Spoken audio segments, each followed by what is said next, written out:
নমস্কার বন্ধুরা, আজকে আমি রান্না করব পুঁই শাক। ডাটা আলাদা করে রেখেছি, এখানে কাঁচা লঙ্কা চিড়ে রেখেছি, কুমড়ো কাঁঠাল দানা দিয়ে, আর আছে শাক, আর আছে আলু। আজ নিরামিষ পুঁই শাক করবো কাঁঠাল দানা দিয়ে। এবার দেবো তেল।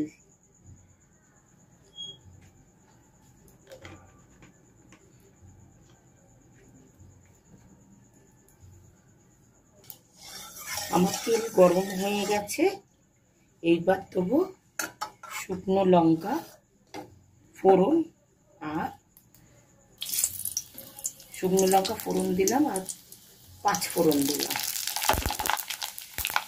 এটা একটু ভেজে নেব।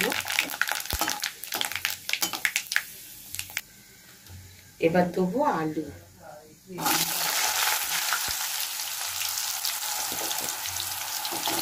ফোড়ন ভাজা হয়ে গেছে, এবার আমি আলুটা দিয়ে দিলাম। আলুটা একটু ভাপ ভেজে তারপরে ওইগুলো দেবো।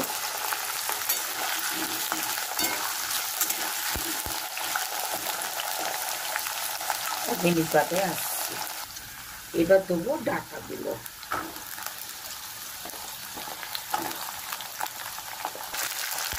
ডাটা দিয়ে একটু নাড়বো।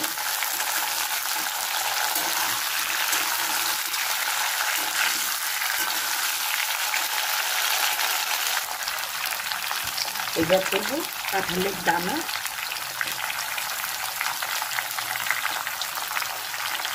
একটু নেড়ে নেব। আপনারা কে কে কাঁঠালের দানা দিয়ে পুঁই শাক দিয়ে খান আমাকে কমেন্ট করে জানাবেন। আমরা কিন্তু খাই। আর এইবার দেবো কুমড়ো, লঙ্কাটা পরে দেবো। এবার দেবো নুন,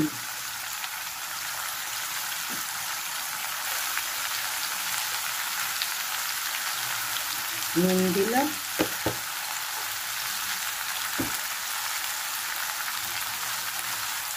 এবার দেবো হলুদ। আমরা কিন্তু পুঁই শাকে হলুদ এই ফোড়নের ওপরেই আমাদের রান্না। ফোড়ন দিই আর একটু নুন মিষ্টি দিই আর হলুদ দিলাম। এই হলো আমাদের মশলা। এদিকটা দিয়ে একটু কষাবো।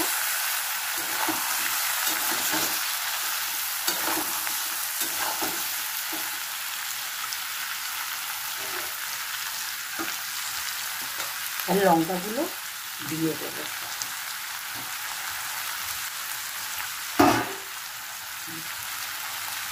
এবার আমি আস্তে আস্তে শাকগুলো দেবো।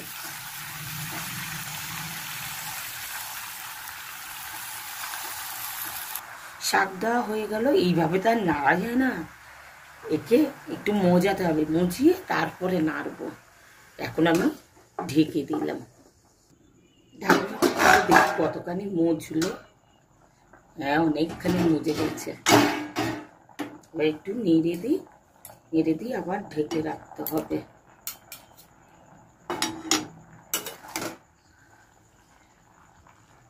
জল বেরিয়েছে।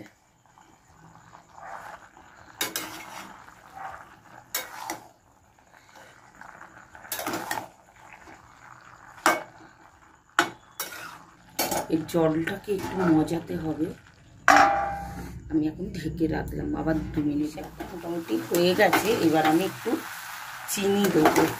জলটা মজিয়ে এসছে।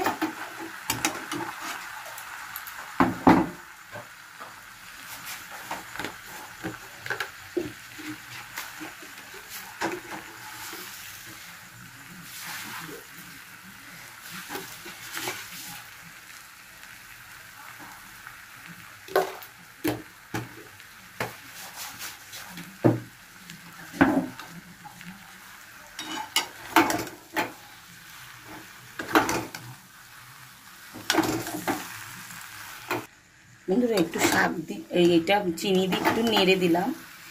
হয়েই গেছে, জলটা একদম মজে গেছে। এইবার একটু ঢাকা দিয়ে আর একটু ইয়ে করে নামিয়ে দেবো।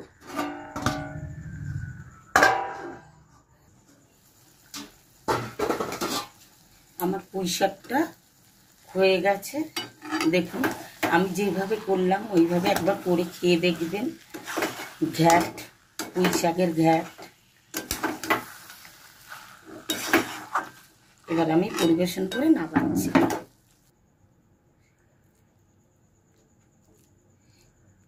আমার কাঁঠাল দানা দিয়ে পুঁই শাকের ঘ্যাট হয়ে গেছে।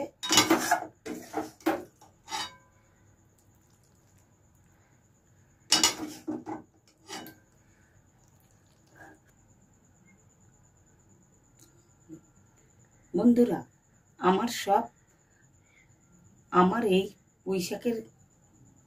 পুঁই শাক চচ্চড়ি যাকে বলে, চচ্চড়িও বলে, কেউ ঘ্যাটও বলে, হয়ে গেছে।